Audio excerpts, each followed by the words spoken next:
Bonjour à toutes et tous, je suis Martin Marinx, avocat en droit des affaires et plus particulièrement en droit des entreprises en difficulté.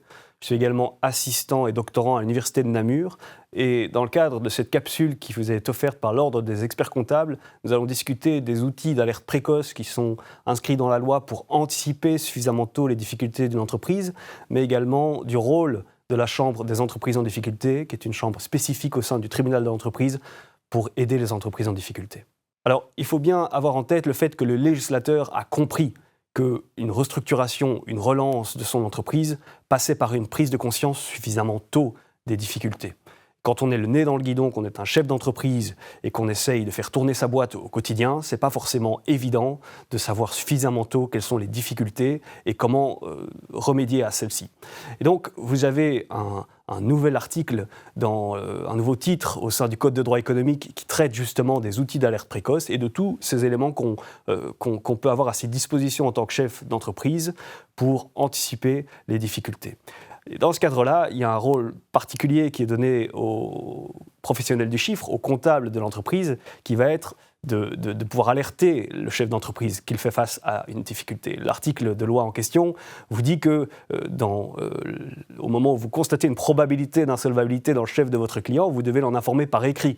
Alors, par écrit, ça paraît être un formalisme très très important, mais la volonté, évidemment, c'est de garder une trace du fait que vous avez informé votre client des difficultés. Il faut pouvoir lui dire, là, on est face à une situation qui, en termes de trésorerie, à court terme, pourrait poser problème et il faut mettre en place un certain nombre de choses. Lorsque vous avez écrit à votre client pour lui dire de mettre en place des choses parce que vous constatez une probabilité d'insolvabilité, il y donne suite ou il n'y donne pas suite. Vous ne pouvez pas le contraindre évidemment à mettre en place des choses. Si vous constatez qu'il ne donne pas suite et qu'on est face à un problème qui va se présenter, vous avez alors la possibilité, selon le texte de loi, d'en informer le président du tribunal de l'entreprise et de lui dire « mon client fait face à une probabilité d'insolvabilité et il ne réagit pas ». C'est une possibilité, ce n'est pas une obligation, au contraire de ce dont on parlait tout à l'heure, avec l'obligation d'informer par écrit votre client. Les comptables, dans ce cadre-là, disent bien souvent « mais ça revient à dénoncer son client et c'est un problème ». Personnellement, je ne le vois pas comme ça, je vois ça comme plutôt une possibilité d'éviter les risques et de vous-même être confronté à un risque en cascade pour votre fiduciaire, votre entreprise qui elle-même se retrouvera gênée par un client problématique qui probablement va vers une situation d'insolvabilité avec derrière un contrôle d'un curateur qui vérifiera ce qui a été fait au sein de cette entreprise et qui posera les questions au comptable en disant « mais pourquoi est-ce que vous n'avez pas alerté ?»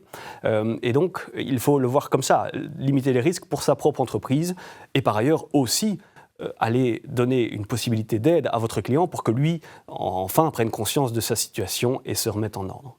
Parce que c'est le lien avec le rôle de la Chambre des entreprises en difficulté dont on parlait tout à l'heure en introduction.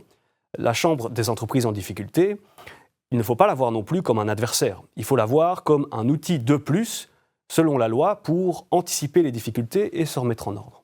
Lorsque vous êtes convoqué par la Chambre des entreprises en difficulté, lorsqu'une entreprise est convoquée ou votre client, il ne faut pas voir ça comme une sanction potentielle. Il faut voir ça comme une main tendue de la part du tribunal pour dire nous décelons une problématique et nous vous proposons d'en discuter. Alors évidemment, c'est un peu particulier de recevoir un courrier de la part du tribunal de l'entreprise, ça peut faire peur. C'est également un petit peu particulier de rencontrer un juge rapporteur qui va du coup vous poser un certain nombre de questions, mais ces questions, elles sont là pour régler les problématiques et vous donner des pistes de solutions. La Chambre des entreprises en difficulté, c'est sa mission première. C'est dans la législation, comme je vous en parlais tout à l'heure, qui fait partie d'une volonté d'anticiper les difficultés. Dans ce cadre-là, bien sûr que si vous ne vous présentez pas et que si vous ne réagissez pas à cette convocation du tribunal de l'entreprise, les conséquences peuvent être graves. Le tribunal a la possibilité, derrière, de dissoudre votre société ou votre entreprise, a la possibilité de communiquer le dossier au parquet qui pourra alors citer en faillite, et c'est un problème de ne pas réagir à cette convocation. Et elle fait peur, et donc parfois certains ont tendance à faire un peu l'autruche et à ne pas y donner suite. Et pour autant, quand on donne suite à cette convocation, quand on se présente devant le tribunal, eh bien là, on a parfois des outils comme celui, par exemple, de mettre en place une PRJ pour faire face aux difficultés à court terme.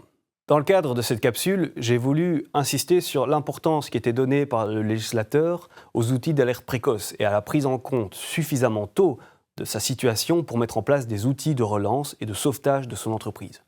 Dans ce cadre-là, l'obligation qui pèse sur le professionnel du chiffre d'écrire à son client pour lui dénoncer une probabilité d'insolvabilité ne doit pas être vue comme une sanction ou comme une menace, mais comme une opportunité de relancer les choses et d'anticiper suffisamment tôt ces difficultés. Le rôle de la Chambre des entreprises en difficulté non plus n'est pas forcément sanctionnateur. Elle est là pour encadrer, guider, donner des pistes de solutions et espérer une réaction de la part de l'entreprise pour que sa boîte soit sauvée et que l'économie puisse se poursuivre. Je vous remercie pour votre attention et à bientôt pour d'autres conseils.